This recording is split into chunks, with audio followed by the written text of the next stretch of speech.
আল্লাহ রব্বুল আলামিন করিম, তিনি মহাদাতা, উদার। করিম শব্দটি আল কারম থেকে এসেছে, উদারতা,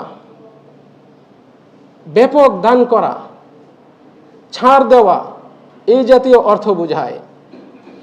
তা আল্লাহ রব্বুল আলামিন তিনি করিম, বান্দারা যা করে, ভালো যা কিছু করে, এর তুলনায় বহুগুণ বেশি তিনি দান করেন, সওয়াব, প্রতিদান দান করেন। আল্লাহর আরেকটা গুণবাচক নাম হচ্ছে শাকুর। আল্লাহ রব্বুল আলামিন গুণগ্রাহী, শাকুর, গুণগ্রাহী দ্বারা উদ্দেশ্য হচ্ছে বান্দা যে কাজ করে, ভালো যা কিছু করে, সেটাকে আল্লাহ তাআলা স্বীকার করেন, স্বীকৃতি দেন, এবং সে যতটুকু করেছে তুলনায় তার চেয়ে বহুগুণ দান করেন, প্রতিদান দান করেন। তাকে বলা হয় শাকুর।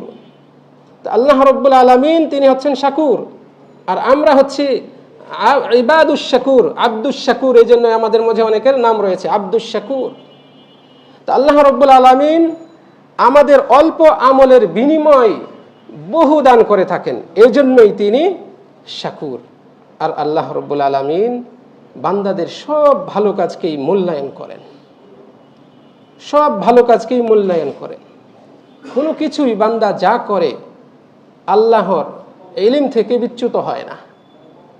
আর এজন্যই আল্লাহ রব্বুল আলামিন আমাদেরকে সুসংবাদ দিয়ে এই সংবাদটি দিয়েছেন, ইন্না রব্বানা লাগাফুরুন শাকুর, নিশ্চয়ই আমাদের রব তিনি কতই না ক্ষমাশীল এবং কতই না গুণগ্রাহী, সৎ কাজের, ভালো কাজের উত্তম বিনিময় দাতা, কৃতজ্ঞ।